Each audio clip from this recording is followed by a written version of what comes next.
Muy bien, ¿sí me escuchan? Sí, ¿me escuchan? Sí. Perfectísimo. Bueno, buenas noches, mi nombre es César Gutiérrez y hoy les voy a platicar acerca de la arquitectura orientada a mensajes y una, digamos, introducción de cómo utilizarla con un producto que tiene la plataforma de Azure, que es Service Bus. Entonces, antes de empezar, un pequeño contexto acerca de mí. Yo soy maestro en tecnologías web y dispositivos móviles por la Universidad La Salle Bajío, egresado en el 2016. Cuento con más de 9 años de experiencia desarrollando software en diferentes industrias que incluyen salud, legal, comercio electrónico, finanzas, y el proyecto en el que estoy actualmente está relacionado más con turismo. Soy miembro de la Fundación .NET desde el 2020 y soy integrante del comité organizador de la comunidad Guadalajara Connect y su representante ante el evento y organización de Posadep, que nace en el 2017 y es el conglomerado de todas las comunidades que estamos en Guadalajara y representa nuestro cierre de actividades con un evento con charlas, talleres. Aquí uno de los asistentes no me podrá mentir de la relevancia que tiene o que ha ido teniendo el evento como tal. Y en cosas no necesariamente técnicas, soy bailarín de danza irlandesa a nivel campeonato. Tuve la oportunidad de representar al país durante el 2022 y estoy colocado entre los 10 mejores a nivel Norteamérica. Entonces, pues es nada más para que se den una idea de quién es el chango que acá está enfrente platicando y les va a decir mentiras, ¿no? Bien, entonces, ¿cuál es la agenda que voy a abordar el día de hoy? Pues dar una introducción a los mensajes, cuál sería el flujo de comunicación, la integración de esta idea dentro de una arquitectura existente y asimismo, después del bello panorama y de las cosas buenas que pudiera tener utilizarlos, cuáles son las fallas en las que tendríamos que prepararnos para que tengan una buena implementación. Y ya el cierre va a ser la configuración con Azure y un espacio de conclusiones y preguntas. Entonces, partamos de mensajes. Yo creo que en alguna ocasión, en algún punto en su vida, o de la vida de todos, pues nos han hablado de la forma en cómo nos comunicamos, ¿no? Hay un emisor, hay un receptor, hay un mensaje y hay un canal de comunicación. La arquitectura está basada en ese principio, al menos en cuanto a los componentes se refiere. Entonces no es algo ajeno y este mismo principio o la idea del ciclo de la comunicación podría aplicarse a otras cosas como la arquitectura web o incluso otros conceptos técnicamente hablando. Entonces como base puede ser un buen referente antes de entrar a detalles de qué es lo que implica. Pero en esta arquitectura como tal, los mensajes no necesariamente van a ser en voz, no van a ser en WhatsApp, no van a ser en la aplicación de citas, sino más bien van a tener una estructura definida. Entonces un mensaje dentro de esta arquitectura siempre va a tener un encabezado, que va a ser la metadata en la mayoría de los casos acerca de qué es lo que está viajando, cuál es la información que se está transmitiendo. Y el cuerpo como tal es eso, es la información que nosotros queremos transmitir. Una peculiaridad de los mensajes que tendríamos que considerar es que la información que contengan tiene que ser autosuficiente, es decir, que representen un contexto para que quien reciba ese mensaje pueda realizar una operación sin tener una dependencia. O si esta dependencia existe, la pueda resolver con una operación en su destino, pero no necesariamente porque la información esté mal formada. Entonces, es una cuestión que probablemente puede costar trabajo al inicio, porque normalmente cuando trabajamos con lápiz, pues expongo un endpoint y hago una actualización o hago X o Y, y ya si algo sale mal, pues yo resuelvo en el camino o puedo introducir nuevas dependencias. Pero la idea cuando trabajamos con arquitecturas basadas en mensajes es que esa información que se va a transmitir es en un contexto completo para que quien la reciba pueda trabajar a partir de ello. Y los mensajes como tal pueden presentar diferentes categorías. Podemos tener mensajes que sean comandos, que explícitamente digan voy a cambiar el estado de una entidad existente en un sistema. O puedo reflejar este mensaje como si fuera un evento. Y entonces no necesariamente darte la información de una entidad como tal, sino más bien notificarte algo ya pasó, algo ya cambió, y quien lo reciba actúe en consecuencia. También podemos tener mensajes tipo queries, donde el objetivo es, yo te voy a dar un mensaje, pero estoy esperando que me des algo a cambio.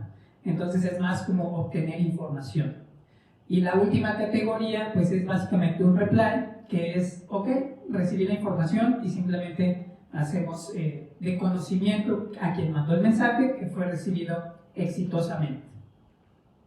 Ahora, el flujo de comunicación en las arquitecturas basadas en mensajes tiene que tener como intermediario algo que se llama un message broker, que no es otra cosa más que un middleware que va a estar habilitando la comunicación entre las aplicaciones, los sistemas y los servicios que estén involucrados para intercambiar la información.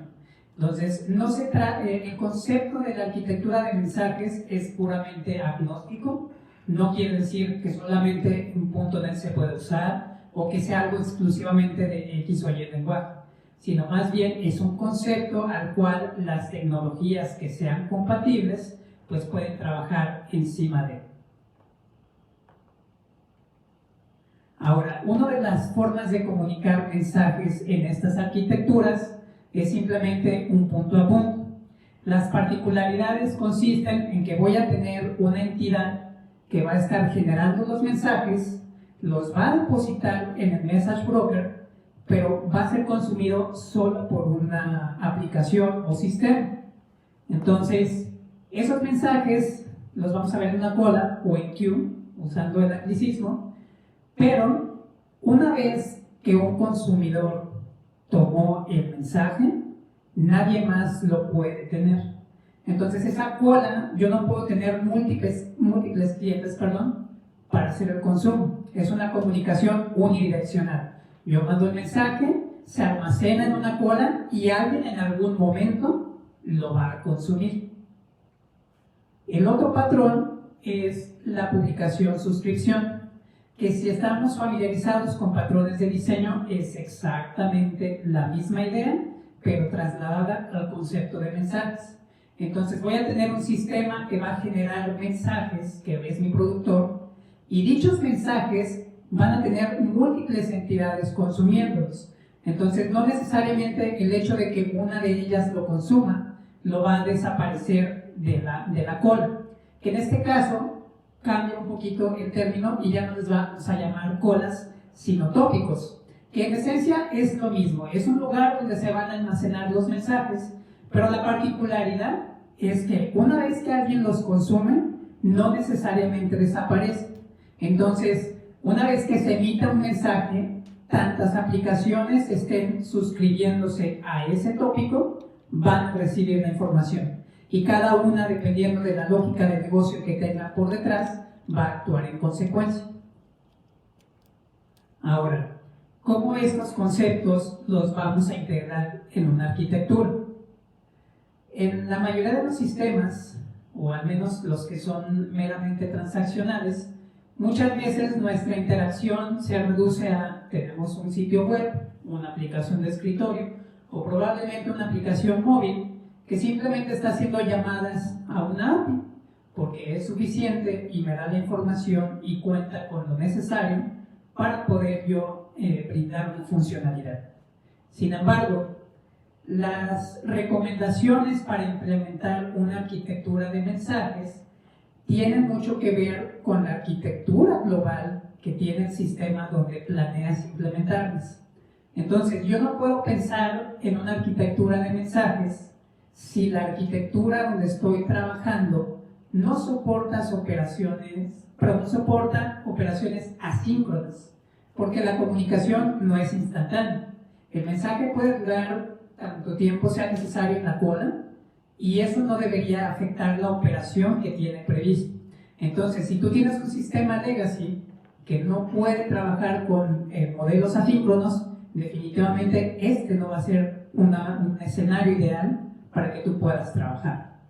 Ahora, si tú tienes operaciones que pueden ser transaccionales, que son demandantes a nivel recurso o tiempo, entonces los mensajes pueden ser una alternativa, porque en ese sentido no impactas la experiencia que va a tener el usuario al realizar una operación. Entonces, si me regreso al ejemplo de la API, es muy instantáneo. Yo simplemente digo, quiero actualizar, no sé, mi edad en un sistema o quiero cambiar de password, pues es algo que en teoría no debería tomar más de 5 segundos o dependiendo de la arquitectura, servicios y cosas que hay atrás bambalinas.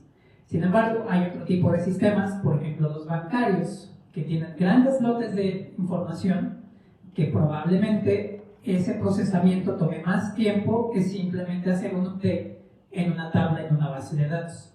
Entonces, cuando nuestro sistema tenga ese tipo de operaciones, podremos considerar entonces hacer la implementación de mensajes. Asimismo, y relacionado un poco con los dos puntos anteriores, el proceso donde vas a implementar los mensajes no depende de una respuesta inmediata. Entonces, como lo decía anteriormente, tu mensaje puede estar en esa cola, puede durar tanto tiempo hasta que alguien lo reclame o lo consuma, y eso no impacta el resultado de la operación que estás haciendo.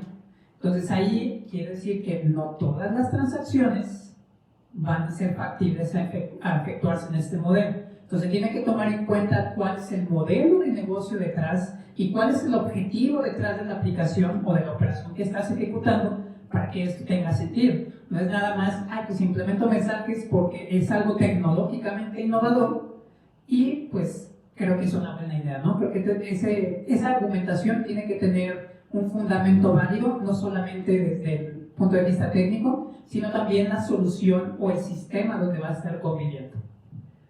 Por último, otro escenario donde podrías implementar mensajes es cuando tienes microservicios y necesitas sincronizar información que es utilizada entre ellos durante la operación. Entonces, en ese sentido, cada uno de los microservicios, si alguien ha trabajado con esa arquitectura, en teoría debería tener su propio almacenamiento dedicado. Entonces, puede existir una entidad como un producto, un usuario o cualquier otra con la que estén familiarizados, que dicha información repercute entre cada uno de esos microservicios. Entonces, yo no puedo repetir la misma información, digamos, en una reacción en cadena. Lo que haría entonces es, a través de un evento, publicar un mensaje si hay un cambio en una entidad y sincronizar cada uno de esos microservicios si así lo necesita. Ahora, este ejemplo que tenemos en pantalla es meramente un diagrama de cómo podría funcionar operativamente y de manera sencilla una arquitectura de mensajes. Puedes tener conviviendo APIs, servicios de diferentes arquitecturas, que sean aquellos que sean los que envían los mensajes. Tu intermediario, como lo mencioné hace algunos slides, siempre va a ser el message broker, que en todo caso le va a confirmar a quien envía el mensaje, ok, ya lo tengo yo de mi lado, lo que resta yo lo tengo bajo mi control. Entonces ese intermediario recibe los mensajes y el consumidor es quien va a tomar esa información de ahí. Es una relación tripartita si lo queremos conceptualizar. Ahora, ¿qué tipos de casos de uso podrían ser factibles a utilizar una arquitectura orientada a mensajes? El primero de ellos, y vagamente lo he mencionado, el procesamiento de pagos y transacciones financieras. Muchas veces, o quiero asumir, que hemos realizado una compra en línea, sea Amazon o una plataforma X o Y, para no hacer publicidad gratis. Pero en ese proceso, supongamos que pagaste con tu tarjeta de crédito. Para efectos de la compra, la responsabilidad de validar el pago no va a ser de la plataforma misma, porque no es con ella la entidad con quien tú estás realizando la transacción, sino tu banco o la entidad financiera que está intercediendo por ti. Entonces, para, digamos, hacer el placement, acomodar tu compra, la confirmación de pago puede ser después, en tanto ya haya una información de dónde se va a cargar ese pago. Pero aquí como usuario, no estás en el sistema esperando a ver a qué horas el banco validó esa información. Probablemente en sistemas legacy era de esa manera, hoy en día pues hay modelos de comunicación diferentes. Entonces, salvo que ellos almacenen los datos necesarios para esa transacción, tú no tienes que esperar 5 minutos o como si estuvieras en el cajero para poder terminar tu compra, ¿vale? También puede ser utilizable, y siguiendo la misma idea, en la generación y entrega de una orden dentro del comercio electrónico. En ese sentido, ya tienes tú la compra, ya te endeudaste con una preventa, o tienes el regalo, ya pasó el Día de las Madres, sigue el pago. Entonces ya te endeudaste, ya tienes el detalle y todo bien. Pero internamente, cada tienda de comercio electrónico debería contar con la logística para manejar eso en su almacén, es decir, cuántas unidades tengo disponibles, cuántas puedo vender a partir de las transacciones que ya se pagaron y se confirmó esa transacción satisfactoriamente. Y el último caso de uso, que no es tan común, o al menos personalmente yo no lo he visto de primera mano, es cuando quieres proteger información altamente sensible dentro de en términos de su almacenamiento y el transporte. Sobre todo porque, algo que no les he mencionado, cuando trabajamos con arquitectura en mensajes, el protocolo de comunicación no necesariamente es HTTP. O sea, los productores y quienes consumen pueden hacer uso de ese protocolo para enviar los mensajes, pero el Message Broker no funciona directamente con eso. Entonces, para efectos de seguridad podría ser una alternativa, y dependiendo de la naturaleza de información que vayas a utilizar. Ahora, lo que vienen son diagramas de ejemplos donde se implementan los mensajes. Entonces, en este sentido, podemos ver una aplicación punto a punto, donde simplemente tengo un microservicio que tiene su propia API, y estamos hablando de información en una canasta. Entonces, pueden ver que tiene su caché, tiene la API expuesta, la API manda el mensaje y va a haber otro microservicio que va a estar consumiendo ese mensaje con su propio almacenamiento independiente. Entonces, esto es, digamos, de manera sencilla, una idea de microservicios que está haciendo uso de los mensajes para su operación. En otro escenario, en lugar de mensajes, yo podría almacenar, o más bien tener un bus de servicios o de eventos, en el cual, al momento de actualizar información, esta queda centralizada en mi Message Broker, y todas las entidades y servicios que estén consumiéndolo van a poder continuar el proceso. Entonces, son dos escenarios que se ven relativamente similares porque tenemos el productor y consumidor, pero la lógica de las bambalinas responde a diferentes necesidades. Y en un tercer escenario, que podría ser igual un punto a punto, puede ser el proceso de la carga de video a una plataforma, si durante el proceso hay validaciones que se puedan hacer, como que el archivo no esté corrupto, que se almacene en una compresión tal que no demande tanto almacenamiento en mis servidores, que tenga la generación de la vista previa, para finalmente, entonces, ok, lo voy a publicar. Todo esto en operaciones toma suficiente tiempo como para que alguien no esté ahí esperando todo el santo día. Si alguien ha cargado videos en una plataforma, pues no es nada más copiar mi archivo y tal, ¿no? O sea, hay un proceso de carga en el cual, dependiendo de la velocidad del internet que tengas, pues es el tiempo que va a tomar, más el procesamiento que haga la plataforma destino para que ese video se almacene correctamente. Entonces, son algunos ejemplos, digamos, en diagramas de cómo esto funciona operativamente. Ahora bien, después de todos los escenarios bonitos y de los conceptos que hay alrededor de esta arquitectura, como todo en tecnología, pues está propenso a fallar. Entonces, ¿qué es a lo que tendríamos que estar preparados en este tipo de implementaciones? Una falla común es que en el consumo de mensajes no tengas un resultado exitoso con la operación que se realizó. Como ejemplo, retomando el comercio electrónico, puede ser que ingresaste los datos de una tarjeta que no fue validada correctamente. Entonces, ¿qué pasa con ese mensaje? ¿O qué va a hacer con esa falla? ¿Cómo va a responder el sistema a ese tipo de escenarios? En otro, que pues sean microservicios, arquitectura de mensajes o cualquier cosa, pues puede ser que el servicio no esté disponible si lo estás trabajando, y puede ser por un mantenimiento o simplemente pues los fierros fallan, como todo. Entonces eso también se tiene que considerar antes de tomar la decisión técnica de decir esto es una solución viable dentro de mi proyecto. Algo más que tiene que ver con el factor humano, pues es el enrutamiento incorrecto de la información, que puede ser, tú configuras un productor de mensajes, pero no los está enviando a la cola o tópico correspondiente, o bien el tópico que tiene múltiples suscriptores les envía información que no está validada o que no corresponde al flujo del proceso que deberían estar haciendo. Entonces ahí digo, es un factor un poco más humano y tiene que ver con qué tanto conocimiento del proceso tú tienes para que esto funcione como debería.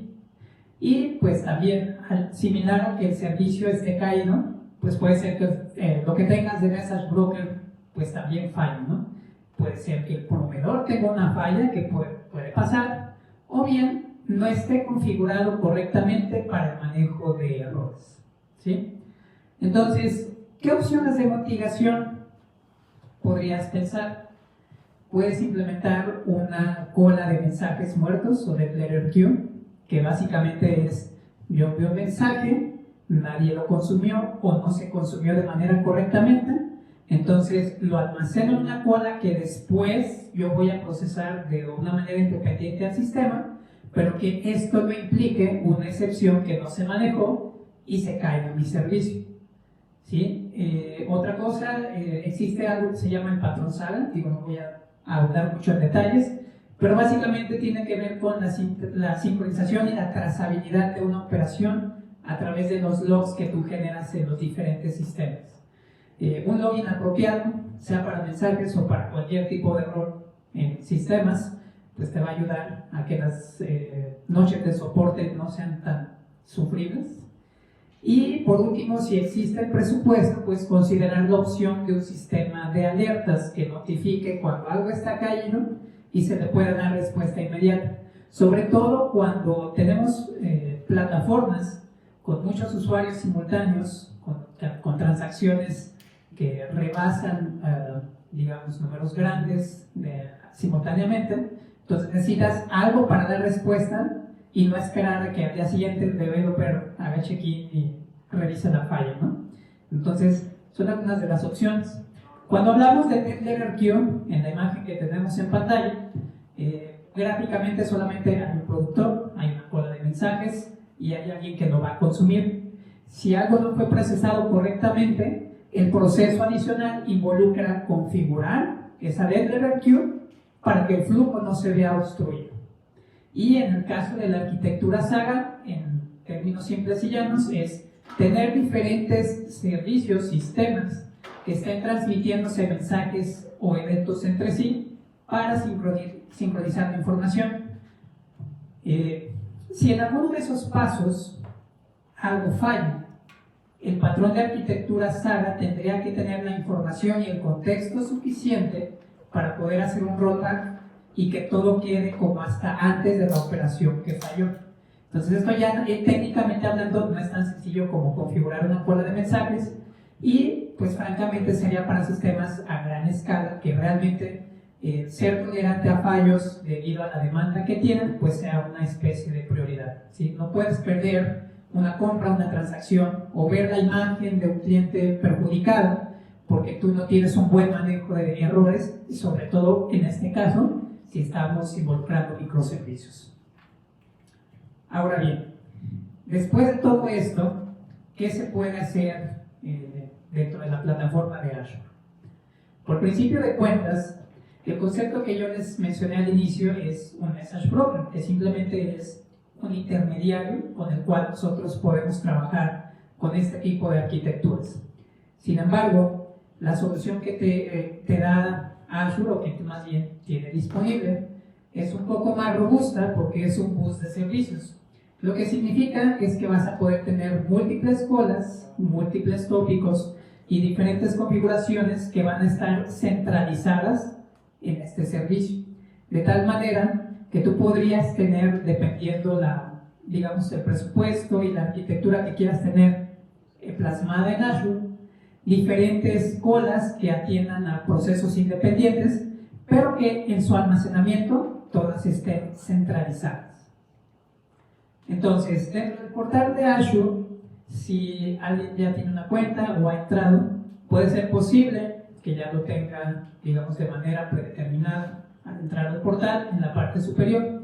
Y si no, Azure cuenta con algo que se llama el Marketplace, que es así como las tiendas de aplicaciones de tu celular, pero para los servicios que Azure tiene disponibles.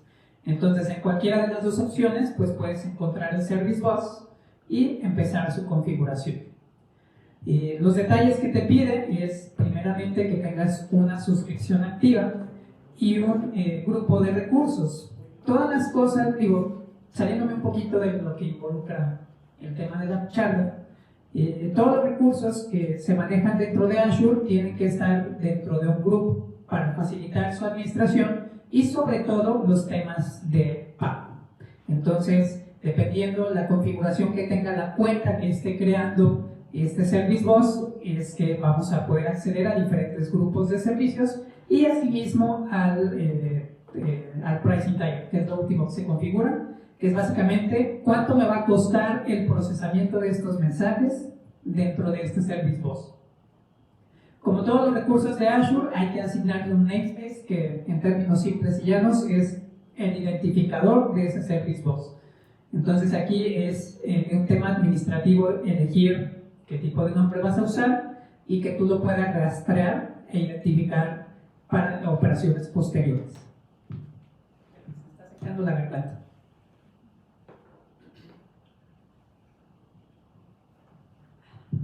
Bien. Entonces, asumiendo que ya tenemos creado ese Service Bus, las opciones incluyen, pero no están limitadas, a ver cuál es el tipo de acceso con el que tú vas a exponer.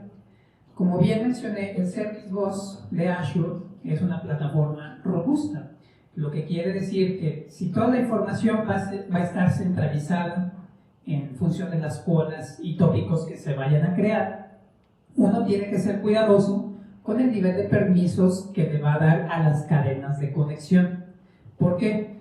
Porque el Service Bus de Azure te va a dar la posibilidad de tener una especie de conexión, de cadena de conexión con la cual tú vas a poder decirle a una aplicación que tú hayas desarrollado, conéctate y envíame mensajes, y a quien sea que vaya a consumir va a necesitar esa misma llave para poder hacer el consumo. Entonces, en la configuración general, digo, no quiero entrar tanto detalles, es más una vista general, pero eso es lo primero que verías en pantalla. Ya cuando creas la cola, te puedes ir por los detalles por default, pero aquí es importante mencionar que te da la posibilidad de configurar el tamaño de almacenamiento que va a tener esa cola, cuánto tiempo de vida va a tener, y así como la depth de RQ y demás. Entonces, no quiero entrar en tantos detalles, simplemente es como una introducción gráfica para que vean más o menos cómo sería el proceso. Una vez que ya tienes esa cola creada, entonces entras a la parte de las cadenas de conectividad, las políticas de acceso. Entonces, por default, tú vas a tener el acceso todopoderoso que es el root, que va a ser capaz de hacer tareas administrativas, enviar mensajes o escuchar los mensajes. Entonces, tú lo que quieres es, además de ese acceso completo, tener una cadena de conexión que solamente pueda enviar mensajes y luego una segunda que solamente pueda leerlos. De esa manera estás controlando el nivel de ejecución o de poder que tienes sobre la cola, donde sea que lo vayas a estar utilizando. Entonces aquí es un tema administrativo que no es dependiendo, digamos, en el tema de billing, sino más bien como buena práctica de seguridad, establecer que va a haber limitaciones de cuándo se puede leer y cuándo se pueden generar mensajes. Ahora, eso sería básicamente todo lo que tú tendrías que hacer en Azure para tener una cola publicada. ¿Qué pasa con la parte del código? Al productor de mensajes, y yo como recomendación, tú vas a necesitar la configuración de la cadena de conexión y el nombre de la cola con la cual vas a interactuar. Entonces, en los proyectos en los que he trabajado, no necesariamente una regla escrita sobre piedra, pero puede ayudarte en términos de serialización, tener una clase que simplemente te sirva con la estructura que tienes, para que esa información la tengas en un app settings o la tengas desde una configuración de Azure. Entonces solamente serializas utilizando esta clase y ya internamente en las clases donde se vaya a utilizar hace referencia a estos datos, en lugar de tenerlos como parámetros en cada método que vayas a utilizar. Ahora, el contrato o interfaz, pues es simplemente voy a mandar mensajes porque yo soy el productor. Entonces, siguiendo buenas prácticas de principio Solid, es ponerle un nombre en el cual solo defino voy a enviar un mensaje. Ahorita estamos hablando del contexto de una cola de servicios, pero la misma acción puede servir en otros contextos que van a definirse dependiendo de la implementación en la clase donde se utilice esta interfaz. Entonces el nombre me da la suficiente idea de qué es lo que va a ser ese contrato y lo mínimo necesario que necesita para poder funcionar correctamente. Dicho contrato yo lo voy a utilizar en esta implementación donde digo, ok, yo tengo un Service Bus Message Center que va a utilizar ese contrato que yo definí y el cual primordialmente va a necesitar la configuración de la clase que les mostré, que simplemente va a contener en la cadena de conexión hacia Azure y el nombre de la cola que nosotros vamos a utilizar. Y en 4 líneas, básicamente, podemos estar enviando mensajes. Solo es generar el cliente que se va a conectar al Service Bus, crear un sender, que es a quien le voy a decir, este es tu cliente, esta es tu cola, y voy a depositar el mensaje. Algo importante mencionar es que todos los mensajes que utilicemos pues tienen que ser en string, no podemos trabajar con objetos. Sin embargo, nosotros podemos tomar ventaja de las estructuras tipo JSON si yo lo que quiero enviar es una estructura que pueda ser deserializada. Lo importante aquí es, yo tengo que ser consciente que tengo que serializar primero para que llegue como string y quien vaya a consumir pueda deserializar en su contexto. Vale. Pero en esencia, pues esas son las 4 líneas que tú necesitarías, digo, ya metiéndole buenas prácticas y demás, pero pues es simplemente esto, ¿no? Ahora, para poder interactuar en esta funcionalidad necesitas un paquete de Azure que es Azure Messaging Service Bus. Lo vas a necesitar tanto para el productor como para quien vaya a consumir, si estamos hablando de aplicaciones con .NET. Ahora, ¿cómo se vería el consumidor de mensajes? Básicamente tengo un servicio en el cual también estoy recibiendo la configuración de la cola y un repositorio que tiene una funcionalidad X. Entonces, en esa construcción solo estoy checando que yo reciba los parámetros necesarios para garantizar que ese servicio va a funcionar correctamente. Yo no puedo proceder si no tengo la cadena de conexión o si no, la información llega nula.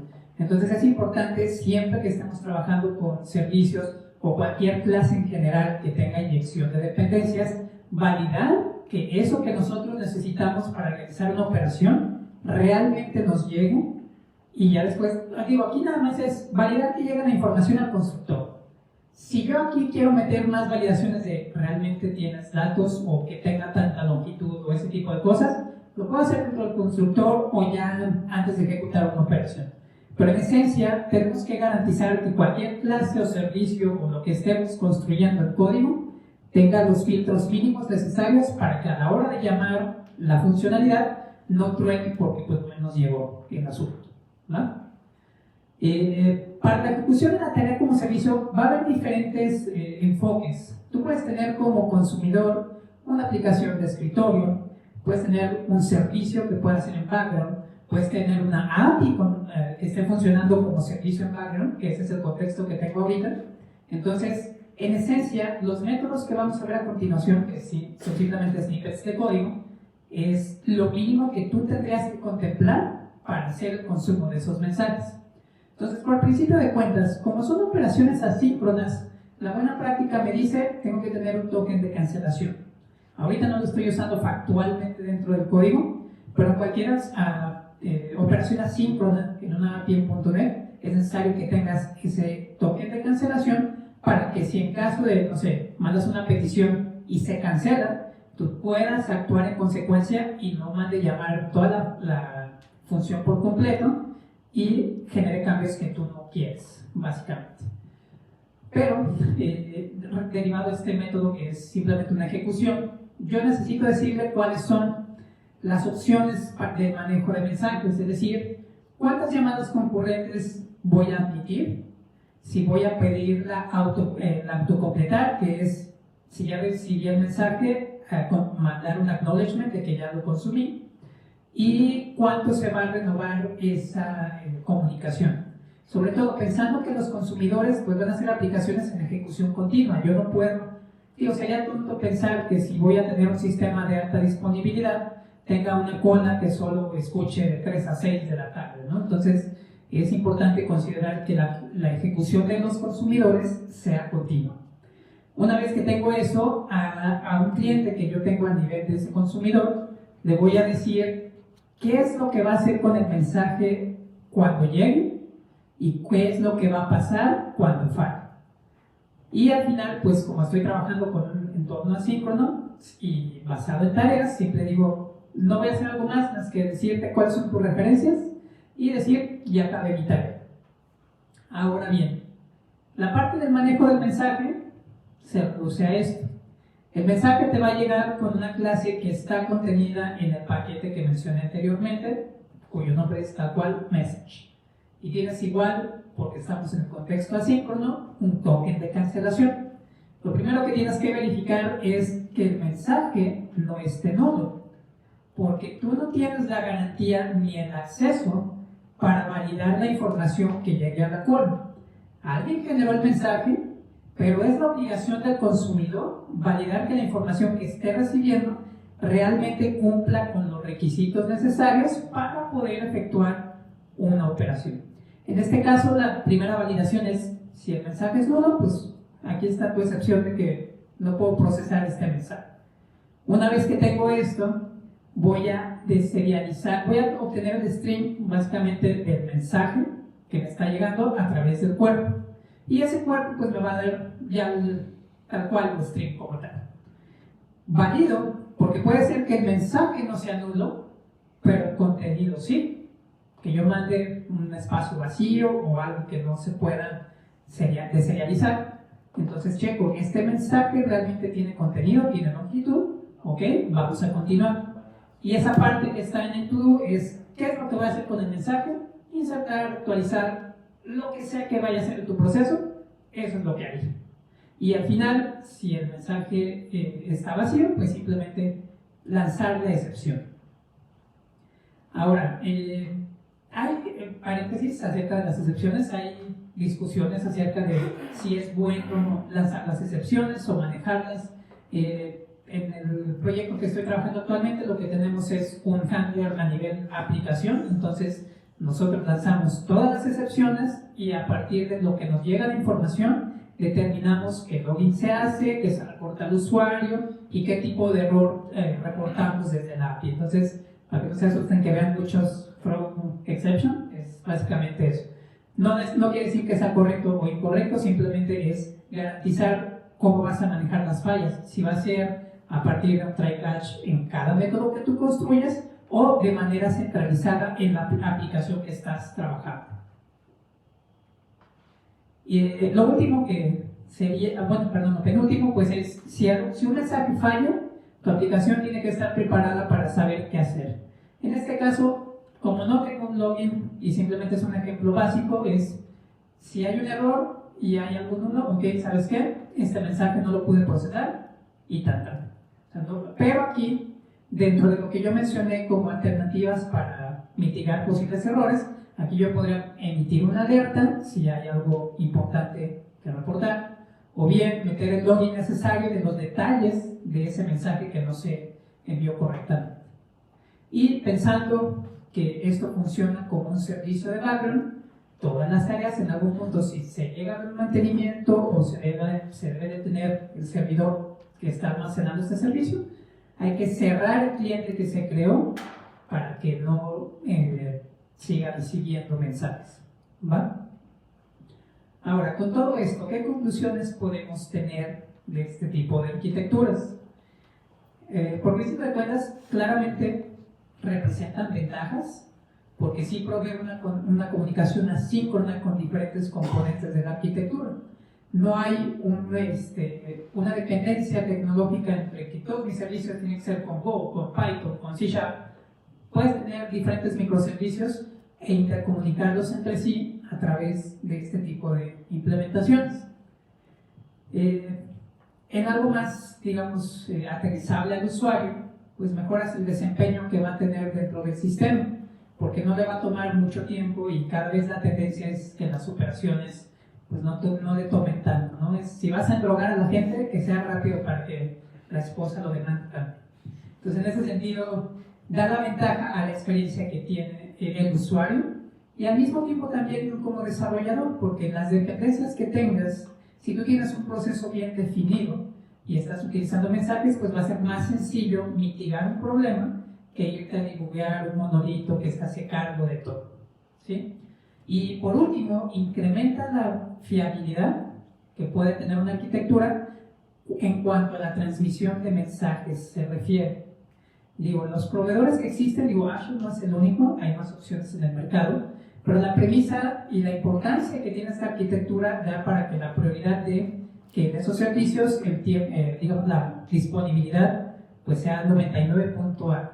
O sea, no hay una latencia esperada a menos que de plano la plataforma se caiga, que puede pasar. Pero en teoría, en un escenario cotidiano, pues tú tienes ese respaldo, ¿no? Sobre todo porque la responsabilidad no recae en ti, es un servicio de un tercero que tú estás pagando. Entonces, en el contrato que exista de por medio, pues tú puedes exigir el nivel de disponibilidad dependiendo de cuánto pagas, ¿no? ¿Qué consideraciones o desventajas podríamos tener? La complejidad del sistema va a incrementar asimismo su arquitectura. No es lo mismo simplemente tener un cliente que sea una aplicación web, móvil, escritorio, lo que tú quieras, que esté haciendo llamadas a una API, a una arquitectura que ya involucra diferentes transacciones y servicios que se tienen que estar sincronizando. Entonces, pues es pensar en ese panorama desde el momento que se está planteando la solución. Olvídate siquiera de cuál va a ser la opción o cuántas líneas vas a tirar. O sea, tiene que ser un proceso en el que tanto la parte desarrolladora como producto y todos los stakeholders de un proyecto tienen que involucrarse para saber a qué se están enfrentando. O sea, sí tiene ventajas técnicas, pero hay que estar preparados para saber cómo responder. Y como cualquier otro sistema, digo, la tecnología es algo que nos ayuda. No es un reemplazo, es algo que soporta los procesos, que si están bien definidos en las organizaciones, no debería haber problema o tanto conflicto con trasladar o diseñar las herramientas para que ayuden en esos procesos. Pero como la mayoría de los clientes no saben muchas veces o tienen una idea clara, pues desde ahí empieza la complejidad de saber, oye, ¿esto vale la pena o esto me va a ayudar? Entonces esa es la conversación que a nivel técnico tiene que tener lugar.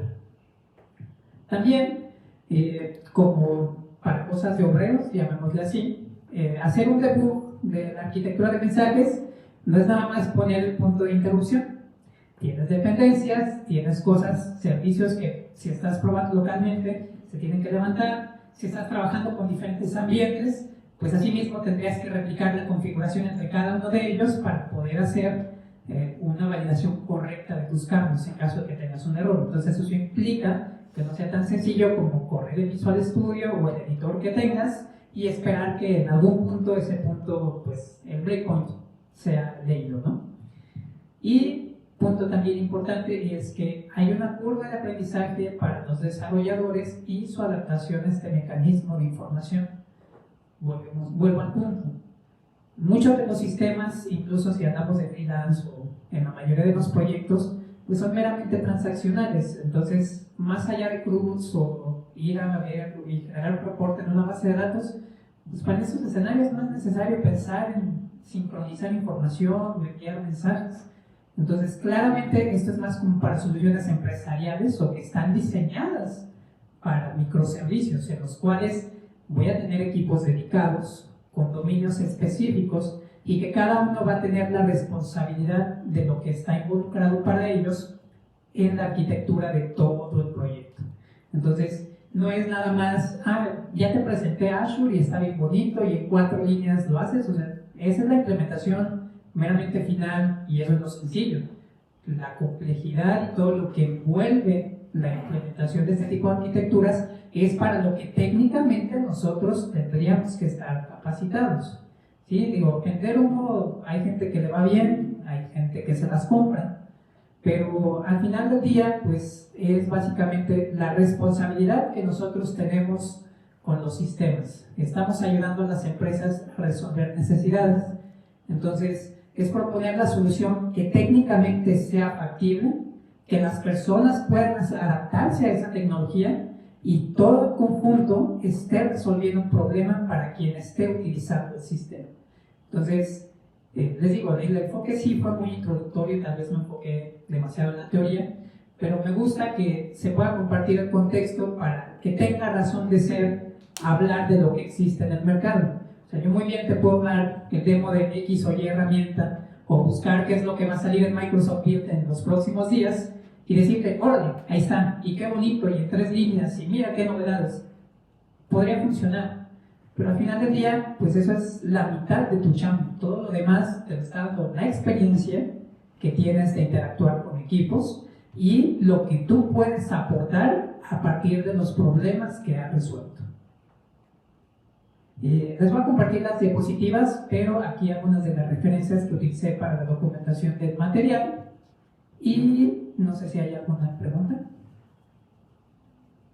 En cuanto al testing, ¿puedes inyectar el servicio o moquear el servicio de alguna manera? Sería complicado. O sea, podrías tener digamos, el mock de ya la implementación de enviar mensaje, pero emular el envío del mensaje, al menos en pruebas unitarias, no. Con pruebas de integración no lo he hecho, digo, es algo que utilizo en mi proyecto actualmente, pero no hemos llegado al punto de implementarlo en pruebas de integración. Probablemente haya alguna herramienta, pero la desconozco en el momento. Probablemente te vas al unit testing de la lógica y dejas fuera todo lo demás. Tal cual, sí, de la misma manera que incluso podrías tener con cualquier otra dependencia de servicio, ¿no? Es simplemente emular esa respuesta que te dan, porque tú asumes que va a funcionar y lo que quieres garantizar es, ok, me va a devolver un error o qué va a pasar en el escenario exitoso. Perdón, adelante, Alfonso. Cuando mencionaste lo de Azure, cuando creaste la cola, ¿cómo se cobra eso? ¿Es por llamada o es...? Por la cantidad de mensajes que procesas. Creo que es a partir de millones por hora, una cosa así. Entonces te cobran como alrededor de 5, no sé, sí, como 5 centavos de dólar por cada millón de mensajes. O sea, pero pensando en que va a ser altamente consumido. Sí, muchas veces es un tema, ¿no? Exactamente, es un kit. Y aparte, no es la única opción, o sea, eso es, digamos, lo robusto, pero no es lo único que está en el mercado. O sea, tienes Kafka, tienes RabbitMQ, tienes el equivalente que debe existir en Amazon. Digo, tiene nombres muy raros, entonces, cuando meter golazos, sé que hay algo en Amazon que es equivalente. Pero sí, o sea, son alternativas y entonces también es decidir, dependiendo del presupuesto, si me conviene aventarme a Azure o alguna de las otras soluciones que pueden no ser igual de robustas, me va a resolver el problema. ¿Y el sistema de alertas que mencionas lo ofrece también Azure o es desarrollado? No, más bien tendrías que tener algo como PagerDuty o algo externo y hacer la configuración de tu plataforma. O sea, de Azure sí lo puedes conectar a PagerDuty en función de que, ¿sabes qué? Tengo una alerta por un error o porque X recurso me está consumiendo demasiada memoria. Entonces tú puedes generar esas alertas desde la plataforma, pero sí, también es un tema dependiendo del presupuesto y de no reinventar la rueda. O sea, si ya hay soluciones que se encargan de eso, ¿para que te echas broncas de hacerlo tú a mano? Porque no es nada más, o sea, yo creo que muchas veces la iniciativa es buena en el sentido de ser propositivos y pensar que pueda hacer uno por su cuenta, pero muchas veces esas soluciones, después de obligarte a trabajar bajo sus filosofías, pues es algo que ya se usa en la industria. Si dices, ok, es un producto relativamente nuevo, ok, te la compro y digo, ok, voy a desarrollar algo en casa, o no tengo el presupuesto y tengo algo rudimentario. Eso lo puedo hacer. Pero estamos hablando de que este tipo de arquitectura no es para un sistema pequeño. Entonces, ahí es pensar del presupuesto que se tiene y de lo que se puede implementar, qué puedo hacer.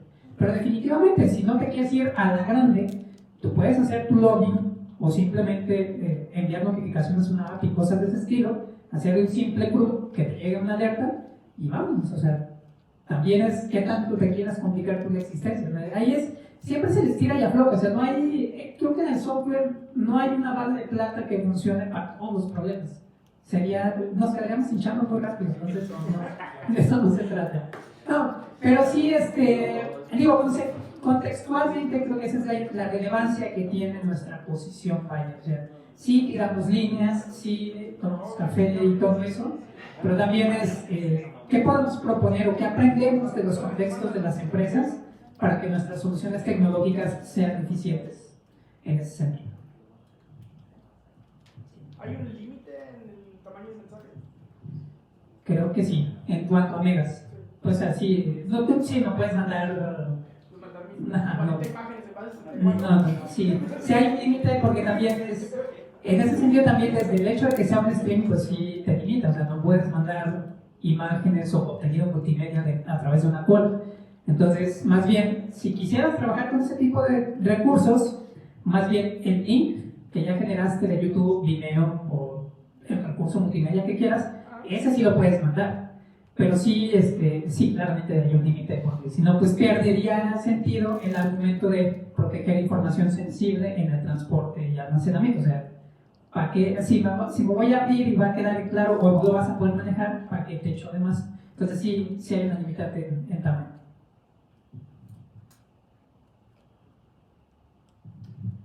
Parece ser que ya es todo, ¿verdad? Muy bien. Entonces, muchísimas gracias por recibirme el día de hoy. Dejo ahí mis datos de contacto, cualquier cosa que pueda ayudar. Hasta luego.